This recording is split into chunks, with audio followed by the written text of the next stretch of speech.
আসসালামু আলাইকুম। প্রত্যেকদিন সকালবেলা ঘুম থেকে ওঠার পরে আমাদের ১ম যে কাজটা করতে হয় সেটা হচ্ছে ঠেলাগাড়ি নিয়ে আমাদের যেখানে খাবারটা রাখা থাকে সেখানে উপস্থিত হইতে হয়।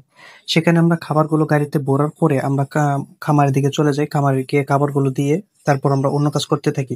বর্ষার সিজন আসলে আমাদের এই বেশি পরিমাণ ভোগান্তিটা হয়। যার কারণে প্রত্যেকদিন যে বৃষ্টি থাকুক আর ঝড় থাকুক আর তুফান থাকুক ওই জায়গায় আমরা খাবারটা রেখে দেই। ওখান থেকে এনে তারপর আমরা খামারে খাবার আনার পরে আমরা খাবার দিতে পারি। এর আগে খাবার দিতে পারি না।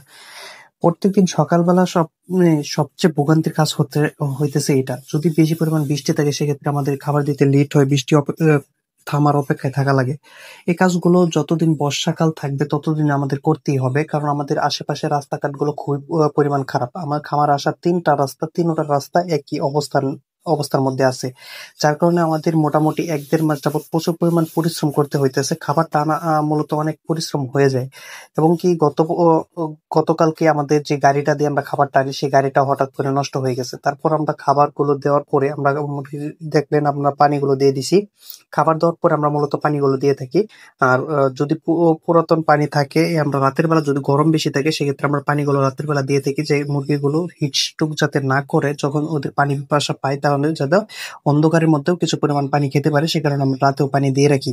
তারপর পানিগুলো চেঞ্জ করে দিয়ে এখন আমি মোটামুটি দুপুরবেলা হয়ে গেছে। দুপুরবেলা আমরা এসে খামারে উঠাইতেছি। মূলত ২ দিন যাবৎ আমাদের ডিম ওঠানো হয় না। আজকে ডিমগুলো ডেলিভারি করা হবে। আজকে এই ডিম বিক্রি করব। ৪ দিন পর ডিম বিক্রি করে থাকি। এগুলো পূর্ব ভিডিওতে আপনাদেরকে দেখানো হয়েছে। তো আজকে ডিমগুলো কিছুক্ষণের মধ্যে নিতে চলে আসবে। আমরা দুপুরবেলা ডিমগুলো উঠাই। প্রত্যেকদিন 11:30 থেকে 12টার ভিতরে আমরা ডিমগুলো দিতে থাকি।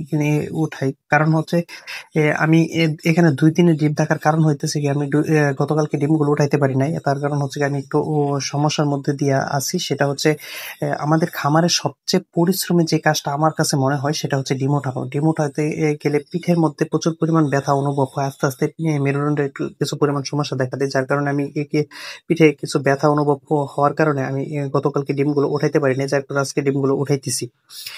মূলত আমরা খামারে প্রায় ৩ জনের মতো লোক কাজ করে থাকি। আমার ২ টা সেটের মধ্যে ৩ জনের মতো লোক কাজ করতেছি। আমি চেষ্টা করতেছি যে এই পুরাতন যে সেটটা আছে আমার সেই সেটটা আমি বন্ধ করে দেব। কারণ হচ্ছে আমার প্রচুর পরিমাণ পিঠে সমস্যা দেখা দিতেছে। যার কারণে আমি কিছুদিন অফ রাখবো। তারপর আমার নিজের কিছু ব্যক্তিগত চিকিৎসার প্রয়োজন। চিকিৎসাটা হওয়ার পরে ইনশাআল্লাহ যদি সবকিছু ঠিক হয়ে যায় তারপর আমি আবার নতুন করে স্টার্ট করব।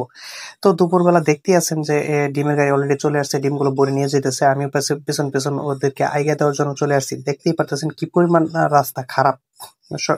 এই রাস্তাটা আমার যেখানে খামার পর্যন্ত আমার গাড়িগুলো যাইতো সেখানে মোটামুটি অনেক দূর পর্যন্ত গাড়িগুলো টেনে হেঁচড়ে নিয়ে আসতে হইতেছে। গাড়ির চাকার মধ্যে দেখতে পারতেছেন কি পরিমাণ কাদা ভরে আছে। অনেক ভোগান্তি হইতেছে। ডিমের গাড়ি নিয়ে আসা অনেক রিস্কের মধ্যে থাকতে হইতেছে। কারণ যেকোনো সময় যে পরিমাণ কাদা এবং গর্ত রাস্তার মধ্যে যেকোনো সময় গাড়িটা উল্টে যেতে পারে। এরকম ভোগান্তির মধ্য দিয়ে আমরা যাইতেছি। তো এই ছিল আজকের ভিডিও। ভিডিওটি যদি ভালো লেগে থাকে অবশ্যই লাইক, কমেন্ট, শেয়ার করে দিয়ে পাশে থাকবেন। আর আমার জন্য দোয়া করবেন। আমি খুব অসুস্থ ফিল করতেছি কিছুদিন যাবৎ। অবশ্যই আমার জন্য দোয়া করবেন। ধন্যবাদ সবাইকে। ভালো থাকেন, সুস্থ থাকেন। দেখা হচ্ছে আগামী পর্বে।